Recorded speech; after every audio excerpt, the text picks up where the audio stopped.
Halito, and welcome to Native Chalk Talk, a podcast by natives for all.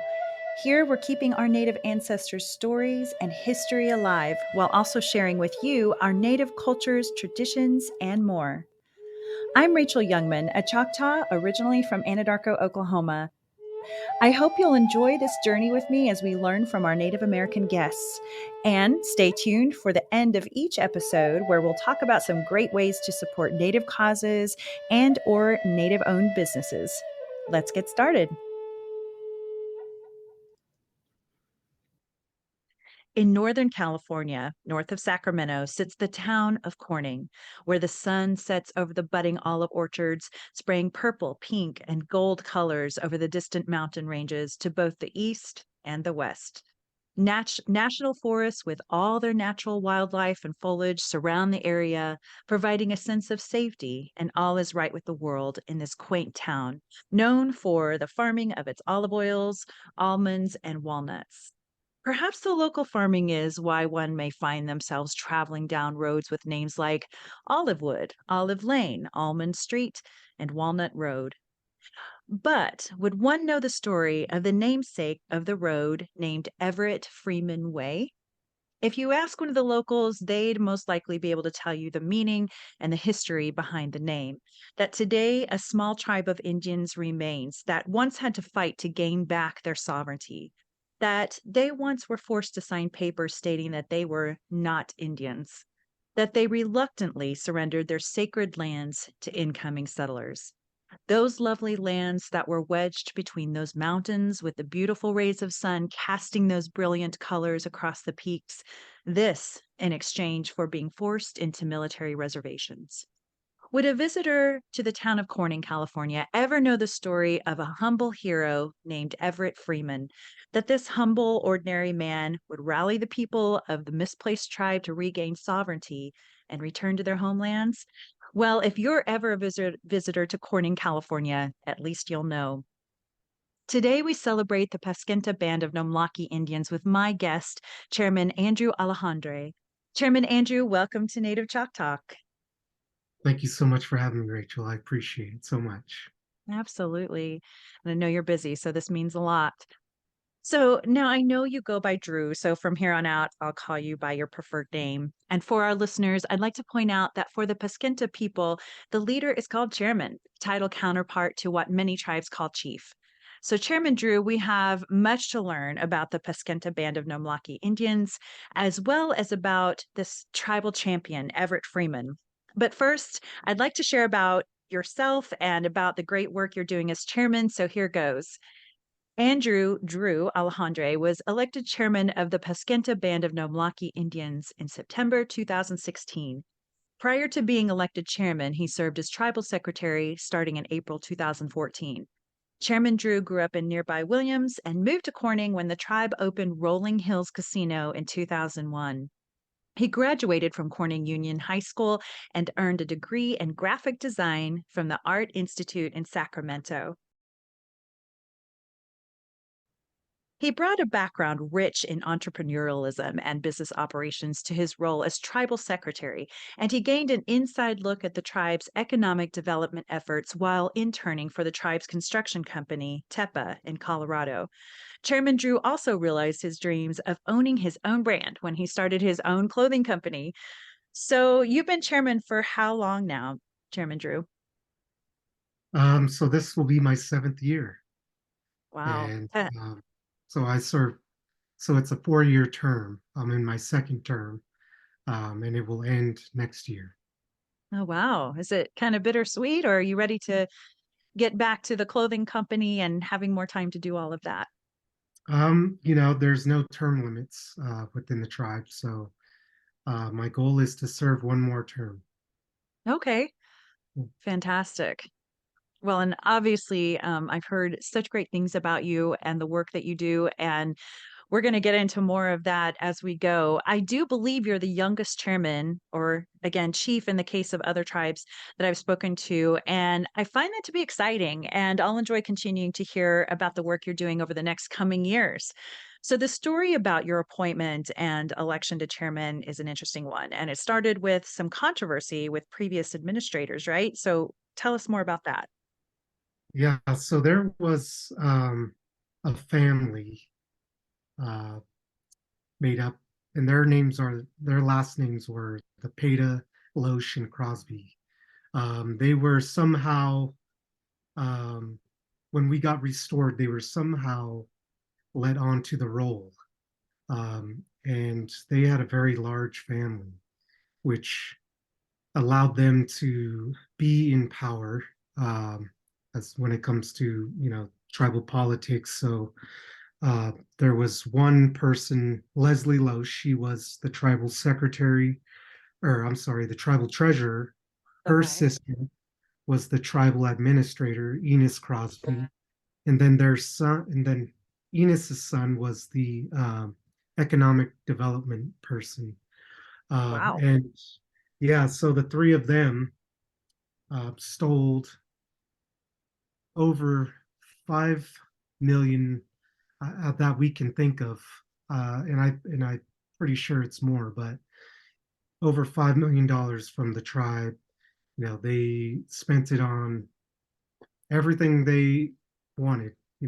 Buying cars, houses, I mean mansions. They bought a private jet. Um, You're kidding Trips me? to, yeah, there was some Oh lavish my God. trips all over the world. Jewelry, you name it, they had it.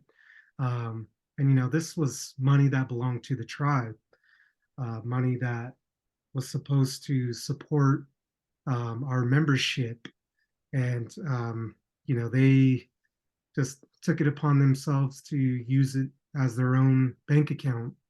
um, but before that, there was a lot of controversy around who they were and where they came from, and no one could really tie their lineage back to the tribe. So that was really in question. Suspects.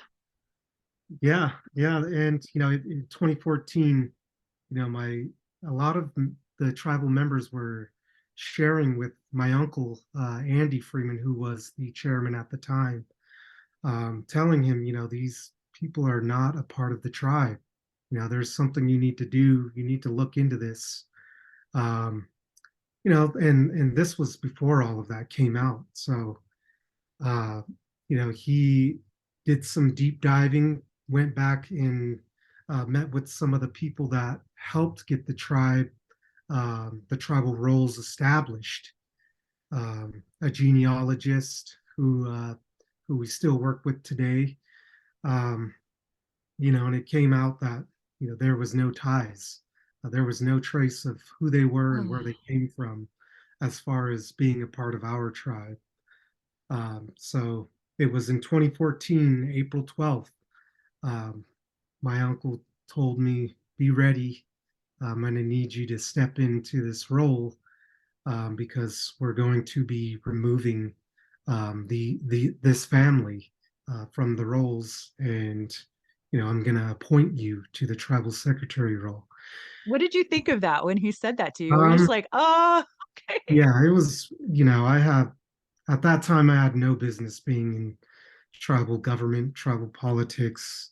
Or maybe you My did, because there's something to be said about honesty and someone who loves his tribe yeah, taking over versus, what you did have in there. Anything would have been better than what they were doing. I mean, that's disgusting. right, right. And I was coming from an art background, and I loved what I was doing, but I felt like this was really important. So, I agreed.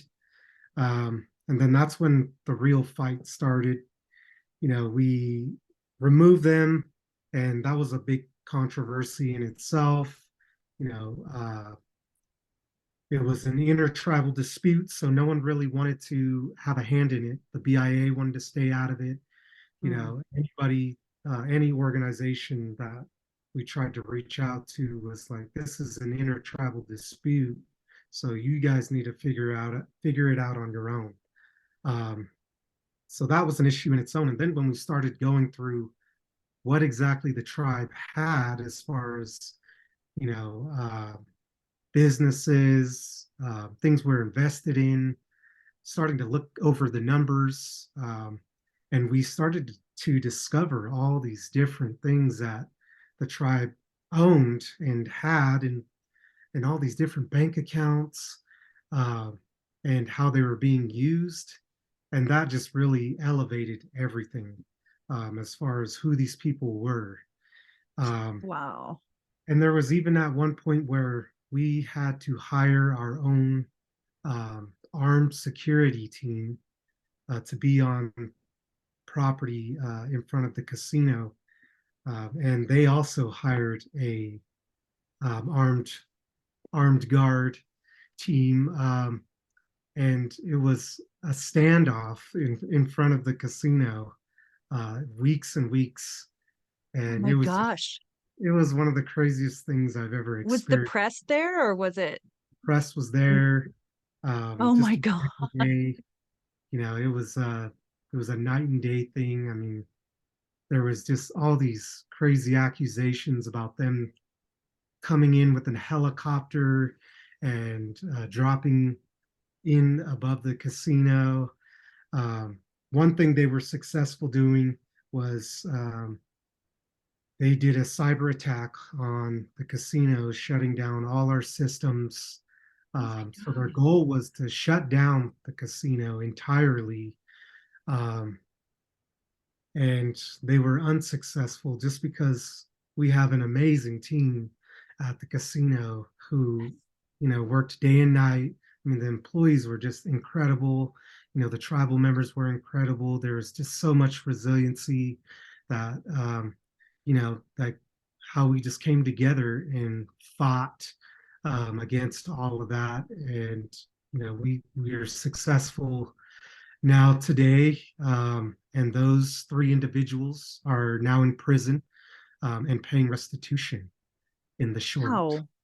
I Yeah. mean, you don't always hear about justice happening, especially when it comes to the Native American community. So this is exciting. I Yeah, mean, absolutely you wish it not. hadn't happened, but Yeah. Yeah. This is a really common thing that happens in Indian country. And, I think a lot of times it gets looked, you know, people look in a different direction, and, yeah, sweep it under the rug. And there's, like you said, there's not always justice served. And I think this has really inspired a lot of other tribes to try and bring justice, just because this has been, um, this news has been well covered in Indian countries. So we're happy to share how we did it, and, the fight that it took. It wasn't yeah. easy. Um, so we're very proud of where we are now, and we're just moving forward in a better direction.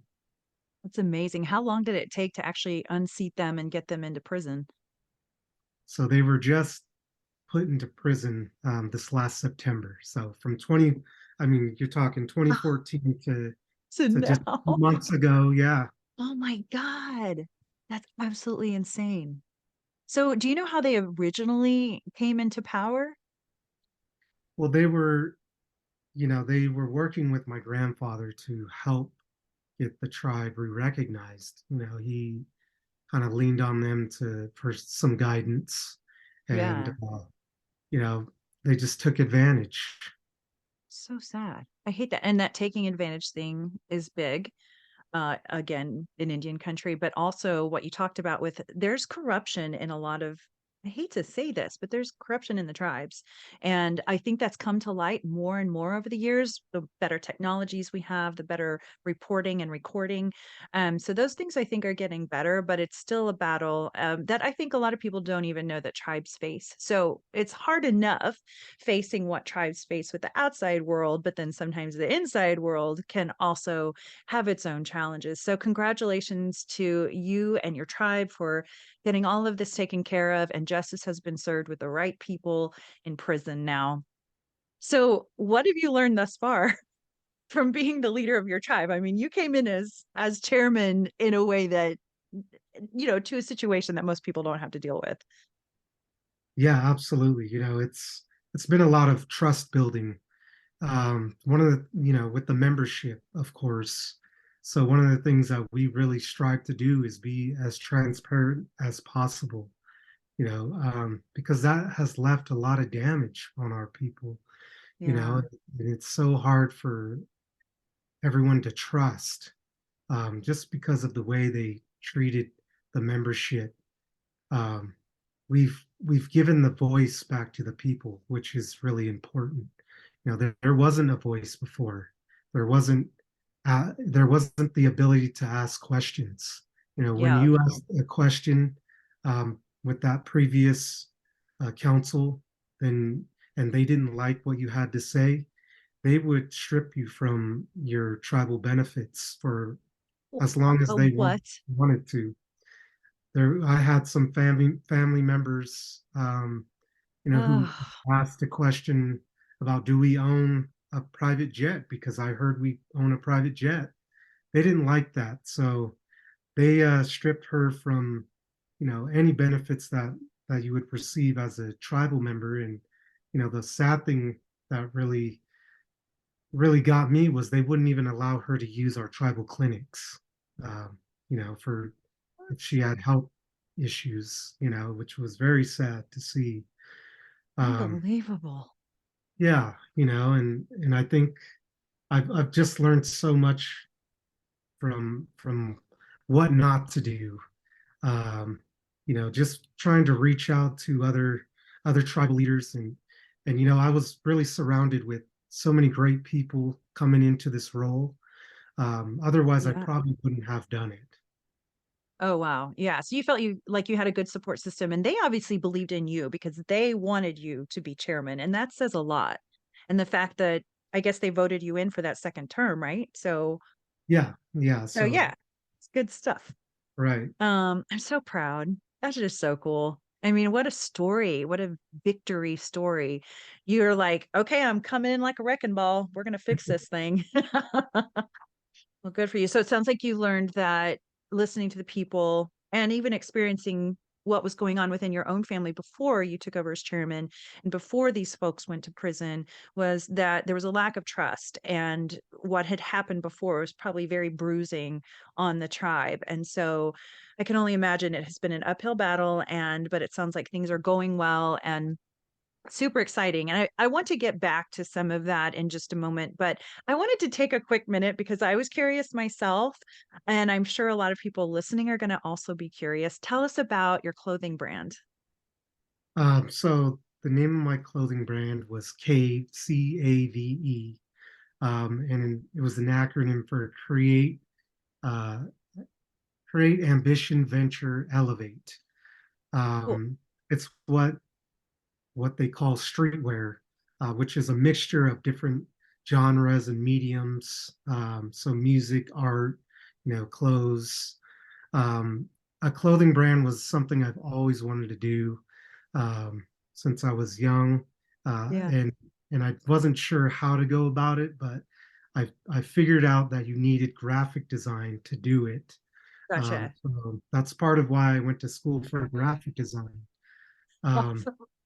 it was a lot of fun, and I really felt like it was going to be at its turning point, um, right when I got elected into Of office. course. Yeah, It's like, but ooh, yeah, chairman or continue the clothing line. So did right. you continue it? Is it still in I existence today? tried to for a couple years. I hired a couple people, but it just wasn't sustainable without my attention. I Yes. wasn't able to fill orders on time. So then, I decided to just shut it down. Yeah. But it was a lot of fun, and I loved it so much.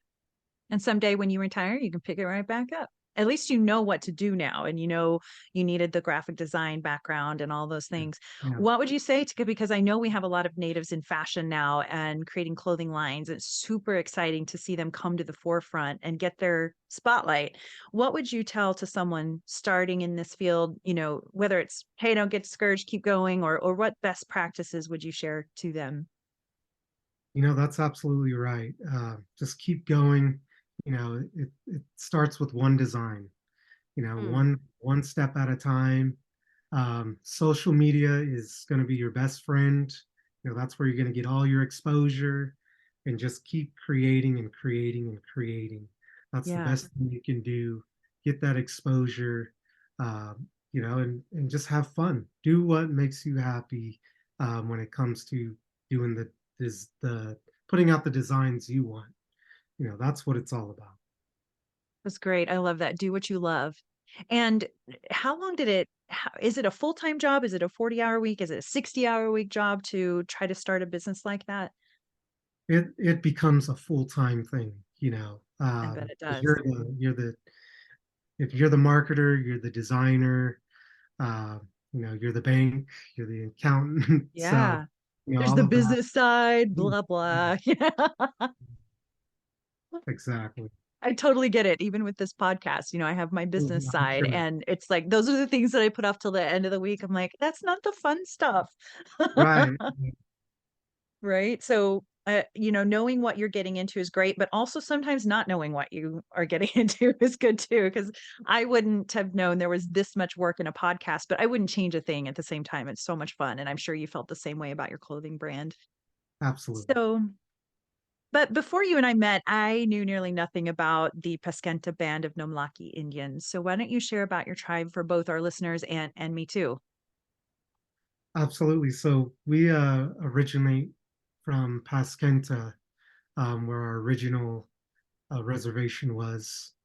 Um, but in the 1950s, we were terminated and later restored in 1994.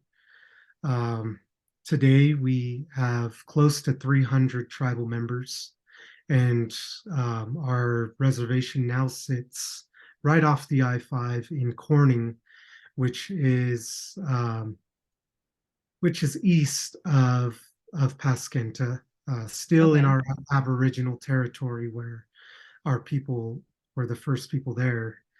So it's still home to us. Um, and there we have created some pretty sustainable economic development through our casino property, which now sits there and is very successful in helping sustain the tribe and the tribal members through various different programs that we've been able to establish.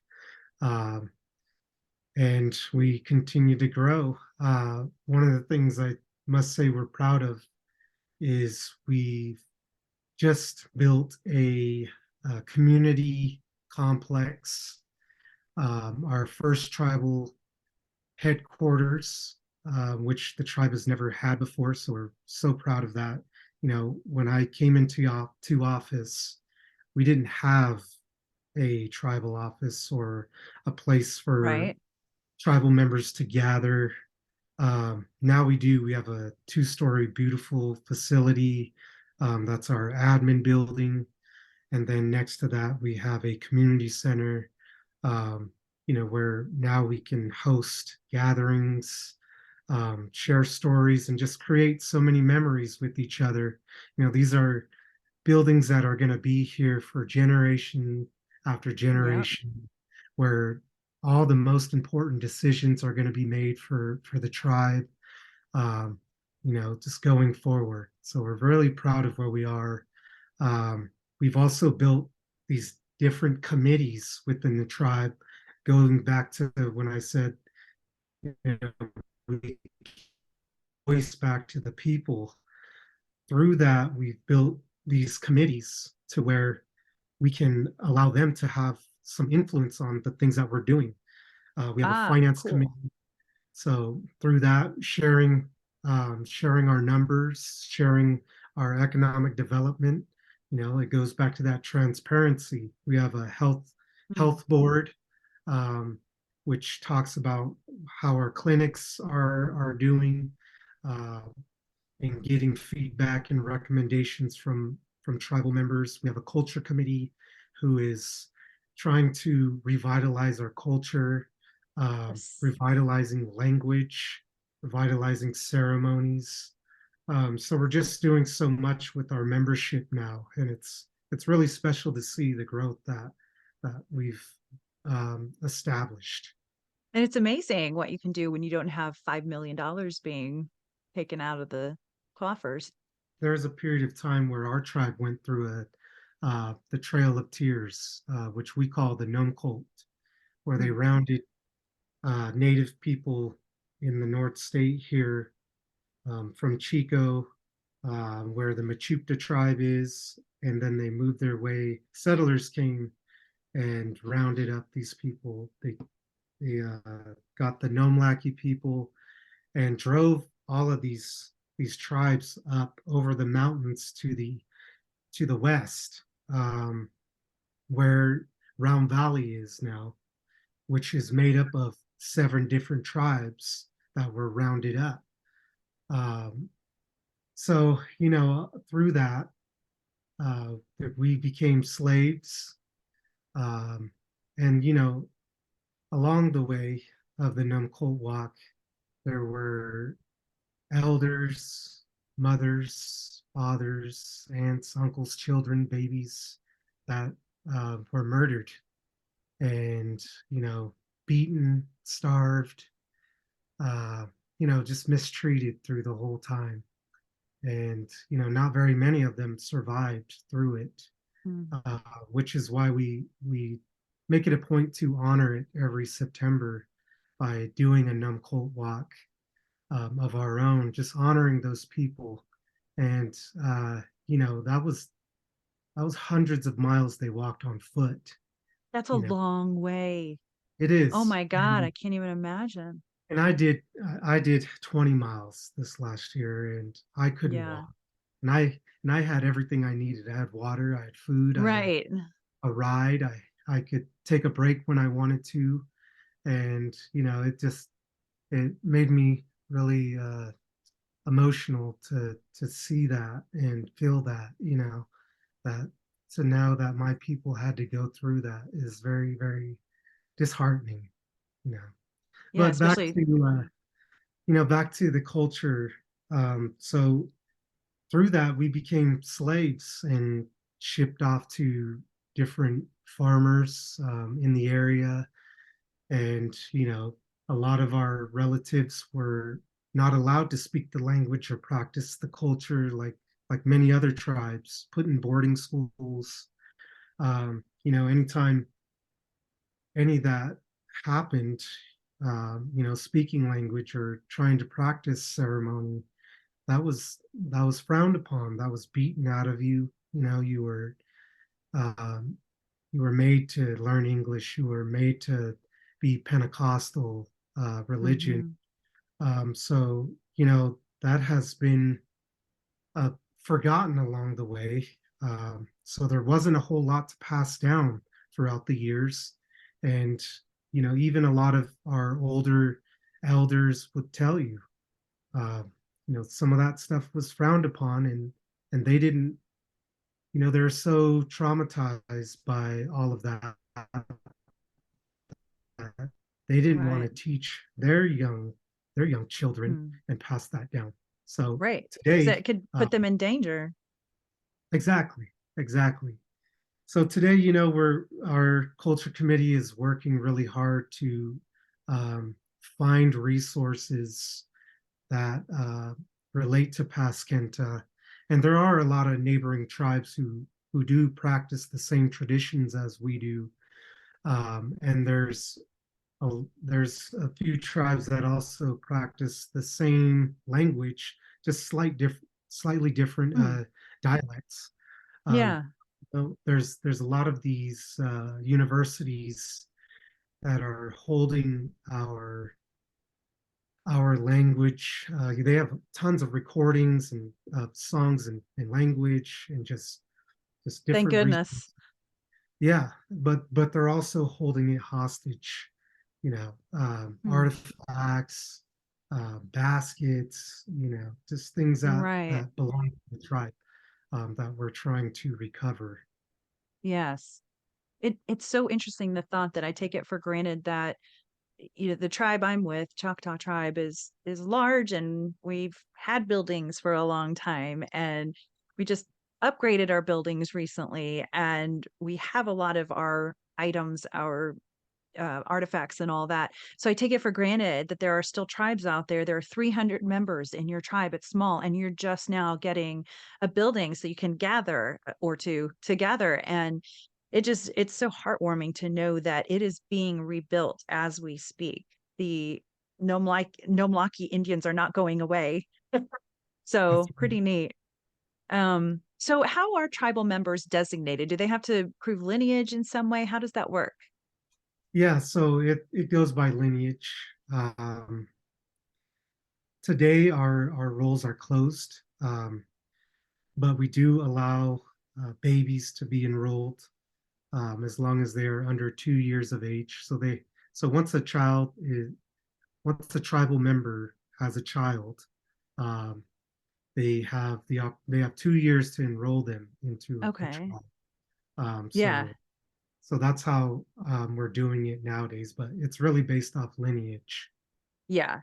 Yeah, Mhm. absolutely. And every tribe's a little bit different. Some of them have similarities, such as um, obviously the five civilized tribes go by the Dawes rolls, and were your great great great grandparents enrolled on the Dawes rolls? And if not, so when it goes back for you guys, was there some kind of roll that was taken many many years ago, or did you open it up recently and just closed it? How does that work?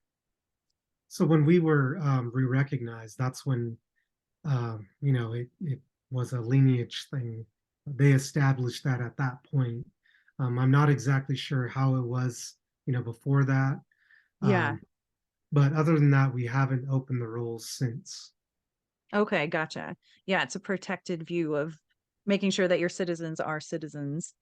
Right. And by the way, you keep talking about uh, the success of getting your government back. So we are going to talk about that. That is super interesting, folks. You're going to really enjoy understanding and hearing more about that. But before we do that, how about the Paskenta government? How does it work? I'm curious. Yeah. So we have five council members, chairperson, a vice chair, secretary, treasurer, and a member at large. So really, we've been in charge of establishing programs, policy, procedure, economic development. Our tribal council is really, really hands-on in Mhm. everything that we do, and it really stems back to that traumatic time in 2014. We Yeah, want to make sure that everything that's going in and going out is correct and is in line with our values. But for one of the sure. special things that I'm really proud of is that we've built this government. We've Mm. built, we've really built what Paskenta has today. We've laid the foundation for this tribe that's going to be so strong for many generations to come. The programs that we put in place, the the policies, the procedures, the the layers of protection so that no one could ever come in and do what those people have done. And no one will ever have to suffer in a way that they did before, just because of all the great things that we've been able to establish. There's Absolutely. so many resources and opportunities for our membership, um, all the way from being born to an elder. Everyone's going to have everything they need right here within their own tribe. That's beautiful. I love it. I'm cheering you guys on. Thank you. So, speaking of government, I mentioned earlier that hero rose up named Everett Freeman, and he rallied his fellow tribal members and said, "Let's go take back our sovereignty." So, spoiler alert, listeners, I'm going to let the cat out of the bag. Everett Freeman was Chairman Drew's grandpa. So, you were destined for this leadership role, Drew. You really were.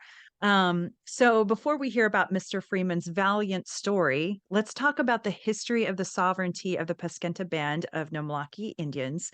This Paskenta are from Northern California near the Sacramento River, and they eventually created the Paskenta Rancheria in 1906 and 1909. And it was about 260 acres, but something in 1959 had happened. Tell us about that. So in the 1950s, our tribe was wrongfully terminated by the federal government. So we were no longer recognized as a tribe, and we were no longer recognized as Indian people, which is uh, very disheartening and should not happen to any tribe or anyone native. And it's sad to say that there still are so many different unrecognized tribes still fighting for their recognition. Yeah, it's just boggles my mind that this was 1959. That wasn't that long ago. And they Correct. sold the rancheria to non-natives. And Right. this was, you guys were already federally recognized, but then you were unrecognized. I mean, it's shocking to me that the California Rancheria Termination Act even happened. Like, how can that happen? And so, like you said, it was probably just so disheartening for your tribal members. I mean, do you talk to anyone now that remembers when that happened? Well, of course, your grandpa, but do people talk about that, the elders amongst themselves and amongst the younger folks about that time in history? I don't think anyone is alive who went through that experience. So there isn't really a whole lot of talk about that time. Okay. Yeah. And hopefully things have been written down or somehow captured about that time. It's just such a crazy thing that can happen. Although we've seen this thing over and over with our American Indian people, it shouldn't be surprising technically. But however, the fact that this government attempted assimilation by stealing lands in 1959, again, this was about assimilation. It really makes you realize how recent some of these things were still occurring. And then in 1957, another blow took place. The U.S. government denied the Paskenta's federal tribal status, and this was actually an unlawful termination. So it sounds like they were trying to fight for it back and it didn't work. So every story needs a hero. So enter Everett Freeman. Tell us the story about your grandpa Everett and his passion for restoring sovereignty to the Paskenta people. Yeah, so my grandfather, he was a BIA worker, BIA foreman. He worked on roads, construction up and down California, and that was something he was always a hardworking man. Yeah. He never finished school. I think he went up to maybe seventh grade. I think so. Yeah. Oh, wow. Uh, So he didn't even finish high school and all that. yeah, yeah. He Wow. taught himself to read and write, and taught himself Oh, math, which is really cool. Uh, yeah. you know, and just kind of shows you, if you have the drive and you have the passion, you can accomplish so much. Um, Yes. it doesn't take much, but heart. Um, Mhm. and that's what he had. And so, when he was retiring from the BIA, over those years, he built so many great relationships with people and was just very well respected. And what's cool when I travel back to DC or go to Interior, they still remember him. And so it's Really? always, Oh my gosh. yeah, it's always, an honor just to hear other people Yeah. speak of him and what a great person he was. Uh, but it was always his dream to get this tribe re-recognized. And once he retired, that was something that he set out to do. And Yes. it all started with him knowing that he didn't have uh, the money to accomplish all these goals. So first thing he did was go around to different reservations where he knew there was Nomlaki people that could qualify as a member of Paskenta, because some of them, you know, were established with the Round Valley tribe, um, because a lot of our relatives were moved up that way through the Numcol Mm. Trail of Tears. And so, he told people, up and down, California. My goal is to get the tribe re-recognized. So please come, enroll, and I'm gonna get land, and hopefully we'll build a casino, and we'll start to, do things, improve the lives of our people. The man And had vision. He had yeah, vision. he did. So And cool. so, uh, after that, he got his family together, all his kids, and we started traveling around to different native events, powwows, and in California we also call them big times, Oh, which is similar to a powwow, just different style, different yeah. regalia, different dances and singing. Um, but he would sell Indian tacos and snow cones, and had a concessions stand That's everywhere awesome. we went. And I remember being a little kid running around with my parents there, helping um, make tacos and all It's that good awesome. stuff. And so, through that, he was able to buy the necessary supplies he needed. A fax machine, printer, computer, and it also helped and This is allowed the him coolest story. to. It also allowed him to travel to where he needed to. Um, Yeah. So you he had to go was, to DC or whatever. yeah, he Yeah. advocated in front of Congress on behalf of the tribe. He was traveling to the Capitol in Sacramento, um, and come 1994, we were federally recognized. Yes. The crowd goes wild. That is amazing. And what's cool too is since it was a family affair, you actually were part of you guys gaining your sovereignty back too. It wasn't just your grandpa. And it was such a collective effort, it sounds like. I mean, Absolutely. And he would tell you the same thing. He would never take credit for this at all. of course not. But yet he was the one that had the vision. Like, don't you know some people must have heard that and gone, "Oh, what is he thinking? There's no way." But he was willing to put his money where his mouth is. He went out there and he worked hard and he did those taco sales. And so, I mean, my native friends, don't ever underestimate the power of an Indian taco sale. You never know what can happen, you know? It's amazing. This Yeah, is and probably one of the coolest stories I've ever heard. I love this. you said don't. You're absolutely right. When people thought that he was crazy, because I remember this comment that some of my family members had told me, that when my grandfather told someone who could have been a part of this tribe that he wanted to get the tribe reestablished and get land and build a casino, Mhm. they told him that would never happen, and it would always be, that land would be nothing but a piece of dirt. Wow. Look at him now. Look at what he did. That's incredible. Wow. And so in 1994, that's what happened, right? You regained your tribal sovereignty.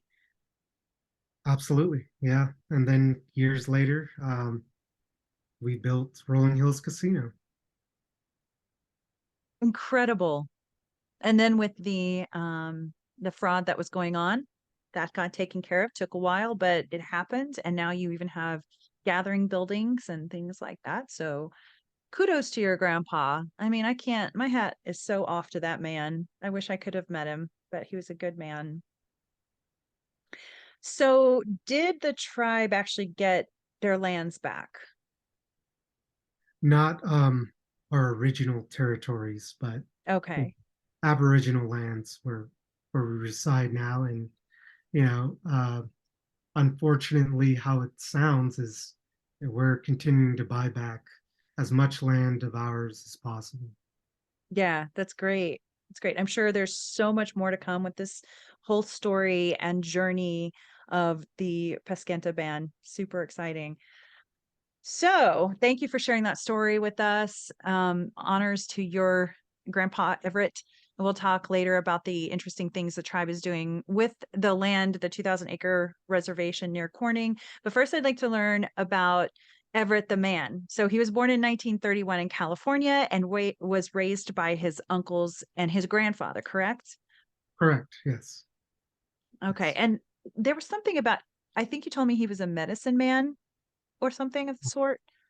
Yeah, his great grandfather was a medicine man, Andrew Oh, Freeman, okay. uh, who I'm actually named after. So it's Oh, pretty, nice. yeah. That's great. And then, were any of your family members in the service, the Navy, Army, Uh, anything like that? yeah, my grandfather was in the Navy, along with Okay. two of his brothers were also in the Navy. My grandfather would tell me stories about, he was also a cook in the Navy. Oh, yeah. Yeah, and he would tell me cool stories about, how he was on the ships and stuff, and they would they would have boxing matches, and That's so uh, cool. yeah, and then go into the kitchen late at night, and he would cook for everyone, um, and they just have a good time on the ships. But Band of really cool brothers. stuff. Yeah, That's so yeah. neat. I love those stories that our ancestors, our grandparents, or whatever tell us. Hmm. Those are so special and should be preserved. So he enlisted in the Navy, and then about a decade later, the government he served took away his tribe's sovereignty. And that's so crazy to think about. So, what did he do after his time in the Navy? You said he was in the BIA. Yeah, he did roads and construction in the BIA for many years. I'm not exactly how many, but until he Hmm. retired. He was always, you know, that type of guy who was into construction, that Yeah, hardworking. right. Yeah. I'm sure his time in the Navy didn't, definitely contributed to that hard work ethic. So, and then he married and had kids. How many kids did he have? He had five children, two boys, three girls, and lots of grandchildren. Yeah, I mean, when you have that many kids, most people retire and spend their time golfing and sipping on cocktails, but not your grandpa. He was ready to go get that sovereignty back. I mean, most people are slowing down at that point. He's like, "No, kids, get in the car. We're going to go to the big time, and we're going to make Indian tacos and Slurpees, and we're going to get our sovereignty back." So, by the way, how long did that actually take then for him to reinstate the tribal recognition? I want to say I'm thinking a good 5 years to do Wow. that. Yeah. Yeah. And I mean, he was on such a mission. When you're retired, I guess you can go full time on just trying to get it Yeah, back. absolutely.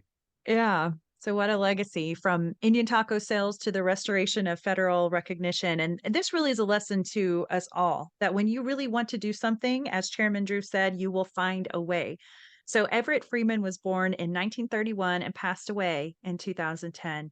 And thankfully, his name will never be forgotten, as it's forever the name of a county road in Corning, California. And tribal members are eternally grateful for his legacy that's spoken of often as the foundation of their sovereignty, and rightfully so. So now we know about your grandpa. How about your other family members? Would you like to share a bit about some of your ancestors? Sure. One in particular is always uh, his great grandfather, Andrew Freeman, um, because he comes from such a spiritual background and just carried strong medicine that Hmm. lived in our tribe. Um, and I always loved hearing the stories about him. I really wish I could have met him and just Oh, I heard them bet. from him, but uh, Yeah. I got to live a little bit of that through my grandfather. Um, Uh-huh. and, he told me at the time how he became a medicine man. And Hmm. so the story goes, he was living in Paskenta, and he was feeling really sick, And it had been months that he was feeling this way, and he couldn't figure out what it was. So he went into the town of Corning and um, saw a doctor there, and the doctor, gave him some tonic water, and just told him to rest and relax. So he went back home. That'll do it. Yeah, and Tonic and water. that didn't necessarily work out, but there was another medicine person that was within our tribe, and he went to that person and he told them, Andrew told this person, I'm not feeling well, and I'm not exactly sure what is wrong, uh, but I don't have any money to pay you or anything to give, but could you, please help me out? And Yeah. so, this medicine person, he doctored him and he sang for him, uh, blew the tobacco, and, he told Andrew Freeman, said, you're going to have to do what I do. You're going to not like it. Um, people are going to be afraid of you. They're not going to like you because of the spirituality um, that you have, the medicine that you have. And so he told Andrew, he said, uh, I'm going to give you my song, and then you're going to go to this mountain, which is in Paskenta. It's called the Yoli Mountain. And you're going to take my song and you're going to sing this song. And when you wake up tomorrow, you won't remember this song, but you will Hmm. have your own. And that's how you're going to establish yourself As a medicine man. as a medicine man. Wow. And so Andrew, he went to the Yoli Boli and he built a fire and he stripped of his clothing and he took a native plant, which is soap root. It's like you pull it out and it's like a brush at the end and really soapy. So he Yeah. painted his whole body with that. And he sang that song all through the night, and he had passed out. And when he had awakened, he had forgotten that song that other medicine person gave him. Yeah. And he had established his own. And he hadn't really used his medicine yet.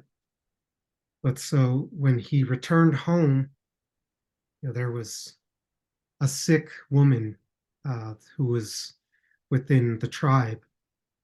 Uh, and at that time, the Pentecostal religion had been established within the, had been introduced to the native people. And so there were some people there were practicing that. And he took it upon himself to talk to this woman who was sick and tell her, I've have this new practice, and I don't really know if it's going to work or not, but Here goes. yeah, if you want, I could try and help you. And so he sang his song. He doctored this woman, and so what would happen is he'd put his hand on them, and he would have a vision of this like gate Hmm. opening or it would stay closed. And over time he learned that either this gate would open or it would stay closed. And that's how he would know if they were going to pass or not. He would tell them, it's like, you know, the gates aren't opening. So I think you're going to be okay. Hmm. And, so he would do his practice Wow. on them. That's so And cool. yeah, and there were the family members of this lady who was sick, didn't really agree with what my grandfather was doing. And, like that other medicine man had told him, people aren't going to like you and they're not going to like what you do, True. because it was He told him. probably looked at as some sort of black magic, so Yeah. he uh he learned that really quickly. And they were people feared him and looked at him as a bad person. But he felt that he saved that person's life, and Yeah. continued on with that practice, and was able to either help people or just help them understand their life situation. It's amazing. Yeah. Wow. In your culture, does that technically typically pass down, that ability to heal? you know um it hasn't in a long time. As I said, he was our last medicine person. Mm. And it really has to come to you and pick you. You don't get to pick it. Mm-hmm. So that's just the way it works. Um, Yeah. yeah, So interesting. Thank you for sharing that with us. absolutely. And I know you had a story that you told me one time about the rattlesnake. Yes. Also, which includes Andrew Freeman. Um, so one day he was in his garden, just doing some work, and he noticed a rattlesnake. And so um, he took a shovel and he killed the rattlesnake, cut its head off. And that night, when he went to bed, he said that he had a dream, and it was about a rattlesnake. And this rattlesnake spoke to him and told him, "You killed my partner. You killed my lifelong partner. Yes. Um, and I'm going to be in your garden in the morning, and I want you to kill me so that I could be with my partner again." Oh, that's so sad. And when he woke up, and he went out to his garden, and sure enough, there was a rattlesnake waiting for him. Whoa. Yeah, And he killed it, right? and he So he could did. go be Yeah, with his partner. That's so absolutely. sad. Yeah, yeah, Wow, the dreams and visions he had were so interesting. yeah, And that's yeah. who you're named after. Right. Did you ever get to meet him or was he already passed by the time you were born? Yeah, he had already passed on Yeah. before I was born. Yeah. So any other interesting ancestral stories you'd like to share? Um, there's a story he tells which is in a book, and I couldn't. I have a stack of books, too many, um, and Me too. there's a lot of him with, there's a lot of him with just short little stories of things he encountered and Yeah. talks. But one of the cool ones was about a dreamer, or someone who had a vision, and they talk about the coming of the settlers. Mm, And so this this medicine person gathered the people and said, "I just had a vision, and there's these people coming. They're coming on these things that are in the water, and they're coming mm. towards the land, and they're like us, but their skin is pale. Just, I mean, Whoa. like they had no clue. Whoa. It's almost like Oh, us talking about aliens, right?" right. Exactly. Oh my And God. And it must have been scary for them. They're like, what is this?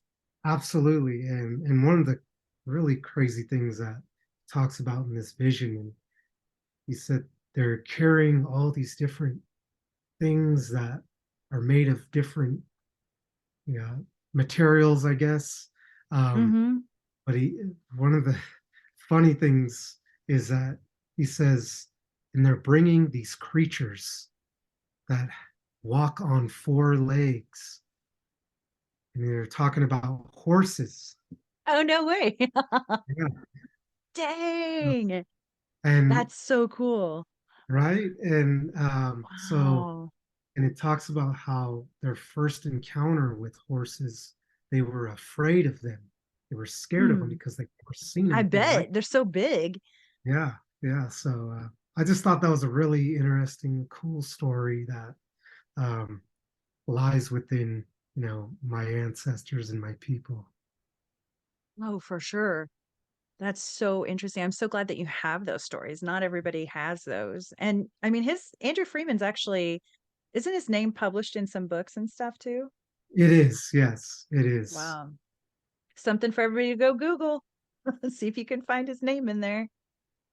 So, something you and I talked about recently was a recording you have of your great grandfather speaking in Nomlaki. I guess that's how I would say it, right? Um, but listeners, you're in for something very special and rare. So, take a listen to Andrew Freeman speaking in his native tongue. Pomen, so pomen keelit niistä, niistä mutun, istinbo. Uhkua honna pomen keelit niistä. Mutun keijaa aktut. Sontilauko olton vaikuksin ni tepsit bohda. Aktumai kiina bohai pom weda, nehto pom polunai nomme, polunai wea in keeloda. Aktumai bohda ho. Akti Peulene niitä kutsun keudä. Neena, tsewe keijabem. Holovit sinunai poonena ehtä. Papel tipnai. Uni holovit sinunai. Dea. Aktut nikkela eleudä. Ehtä kutsun poonena. Leeka. Kutsun leka. Iviai. Holoikela leka beabem. Aktut nikkela niitä boja boomena. Hesse tielle helai beedä niitä. Nomlaka hutun. Hutun leka, tipna peni. Akti, pehuleni, neenai haida nibetan neenai haida. Utanni hutun sinuna tipna, ni. Hutun sinuna tipna. Nehtapa soko tsewe, hutun tsewe, honna tsewe. Uhkua tipna nikkela wabema halhala hutun sinuna. You want to say in English about what you said in your own language now? Yeah, I said that I was born. Yeah. Go ahead. Just go on talking. Tell it in English. What's that? Tell the same thing in English now. Well, I said I was born that town called Soppom. That's where we belong. That's Nomlaki Indians. Mm-hmm. And that's my town, my people town. But I lived down creek there, born on that north of Williamson Butte. And I've been living there a long time. And I said, today I left that country and moved down here and I'm living. Still I got that old Indian way that I learned. And I said, my people, young people, all going, the other way. But I still stay with my old Indian language. Many of us talk our language.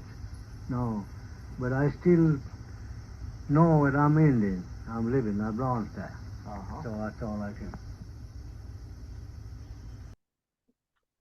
So, you come from such an interesting and impactful family. We talked about the reservation earlier. What big things is the tribe doing on that land today? So our oldest is the Rolling Hills Casino, which we just completed a remodel 2 years ago. So it's really got a nice upgrade. We've added some more platform for gaming establishments, restaurants. Great. We have a C-store gas station, a golf course. Um, Wow. one of the newest things we have is an amphitheater, which is been Dang. really cool for this area. Something that has never been established around here. And the community really loves it. We're bringing It's great. credible acts to the property. Um, but one of my favorite is the Brewery Distillery, which is the first of its kind in that's been established by a tribe in California. So that's been one of the bigger projects that we have on property. Um, And what's the name of the brewery? the brewery is Paskenta Brewing and Distilling. It's fantastic. That's Yeah. great. So how can people find that brewery that are in the area? Um, so it's inside our casino at Oh, the moment. perfect. Yeah. Okay. So and there's a Yeah. display. You can go and do a tour of it. We have a tasting room. Um, Cool. you could see all the Nice. works of it. There's a really cool glass case where it shows our distill, and each distillery has this thing called a spirit case. So in the Okay. spirit case, you can put something special or significant to your distillery. And we decided to use a large piece of obsidian. Oh, Um, cool. and this piece of obsidian was gifted to us from an elder. Mm. So it's even more special. And the reason why we picked an obsidian was it's significant to our people, um, our ancestors.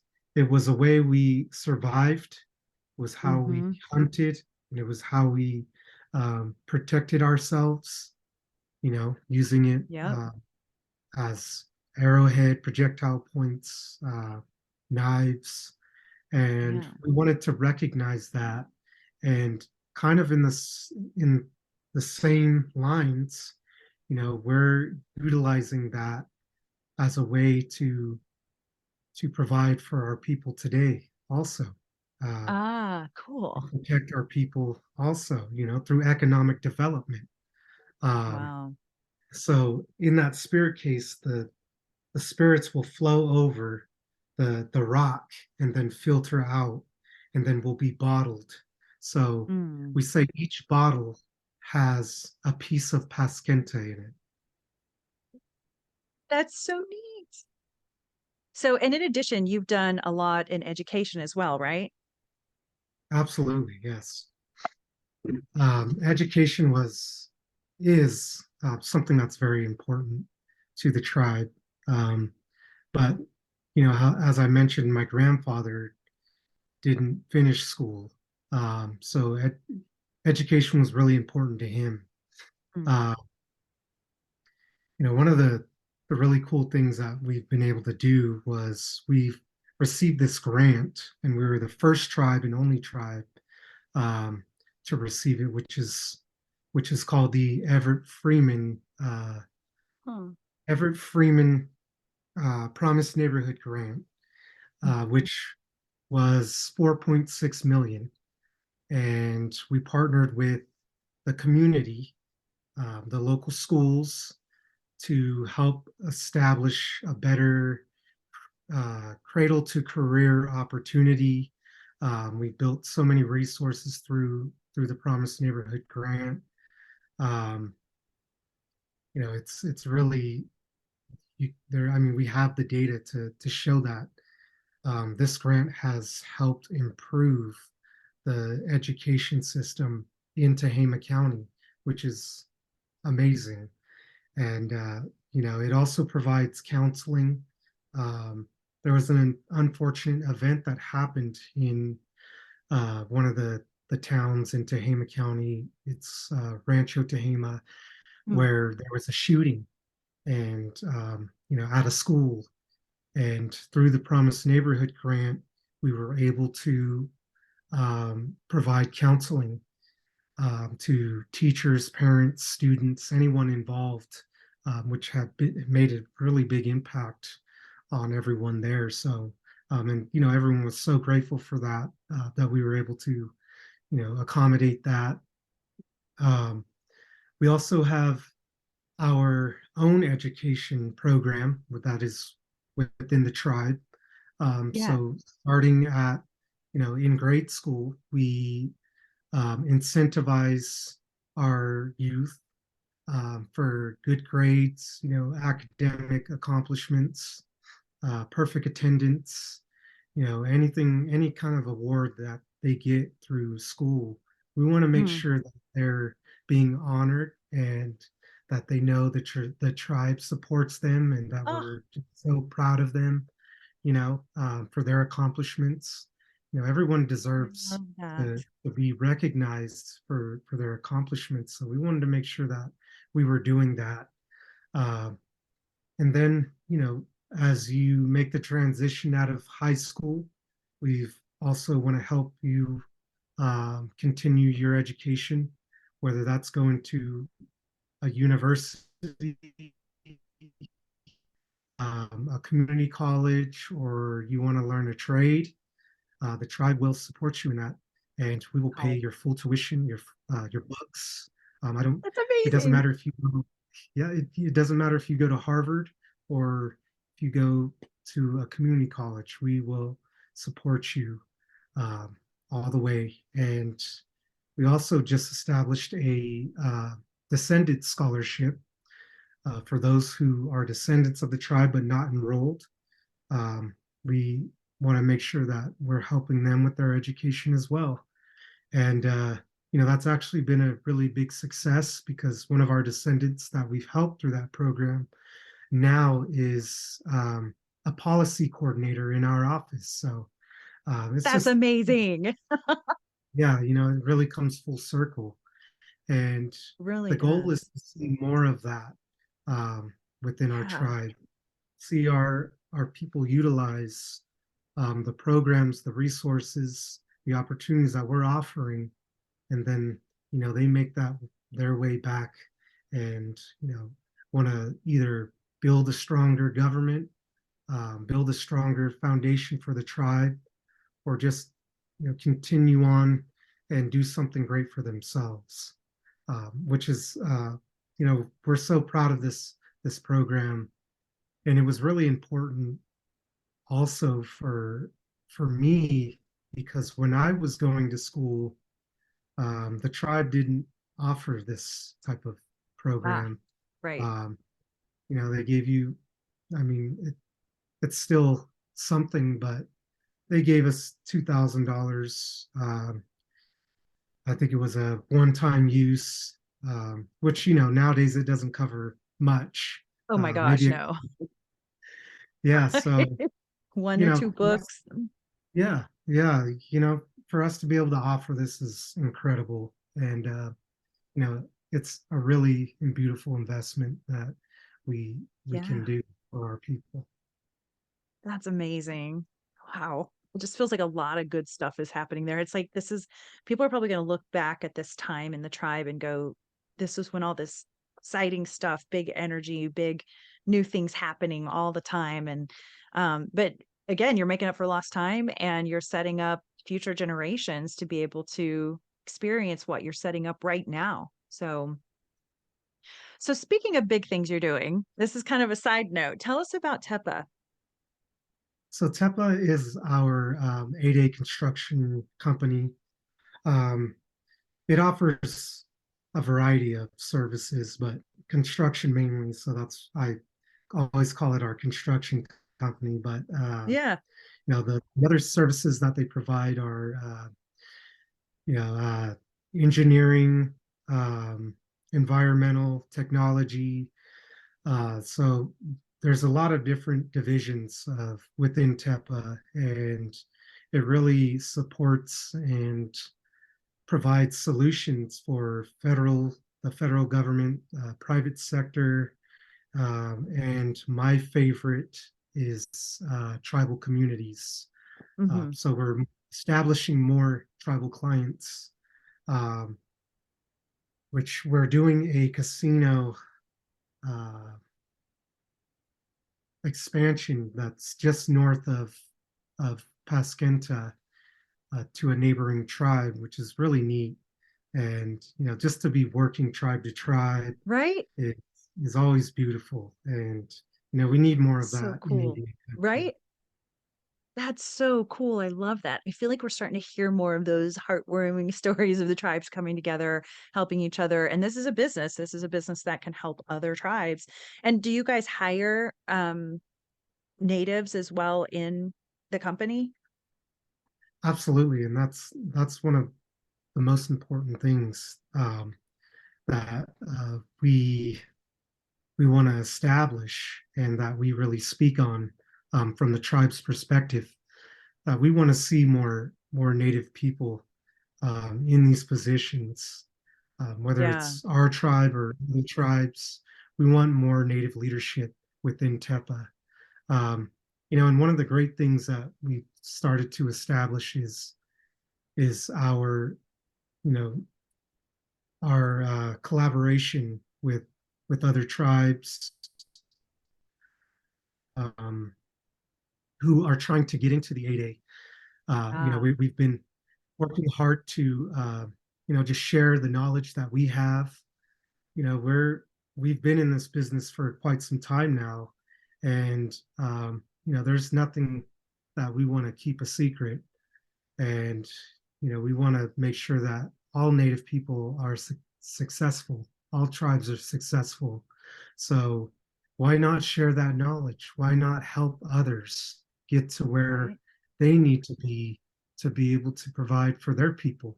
So Tepa has done a great job um, sharing what we have with others, helping them get established within the business. And it's not just Tepa; it's our brewery distillery, it's casino, it's tribal government. Hmm. We're really proud of that. We're really proud to say we're willing to share any knowledge that we have to help create success within Indian country. One native, one tribe success is all of our success. We all Right. win from. And that should be, and typically is, the native way. That's how it should be. Absolutely.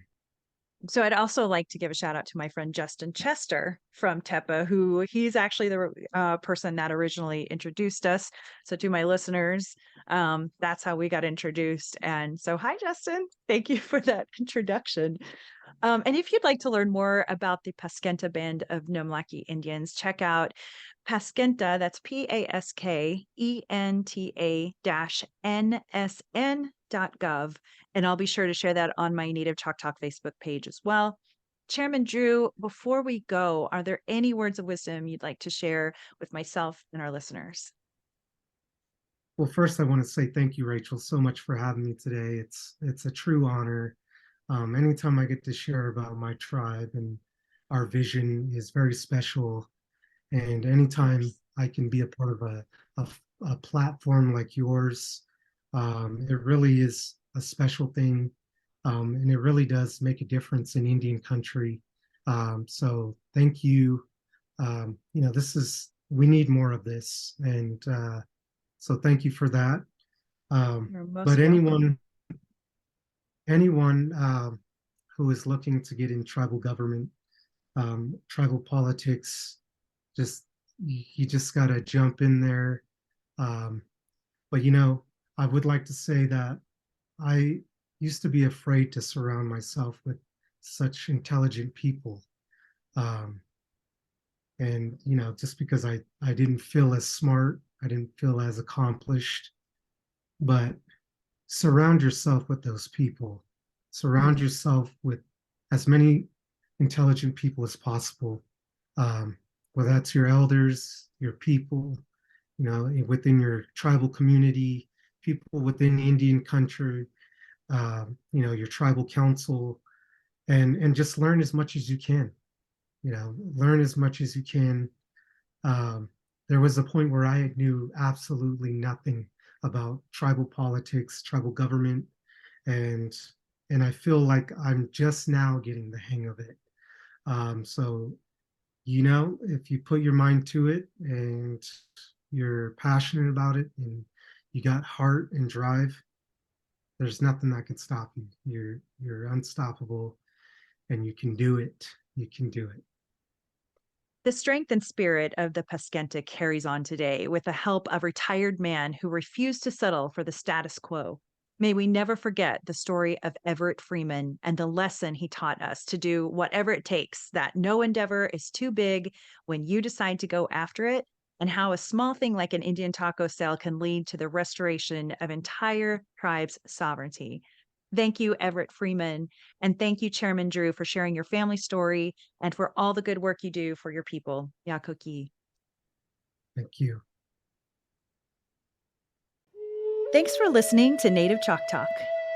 Be sure to join our community on Facebook, Instagram, Twitter, and LinkedIn. Simply search for Native Chalk Talk.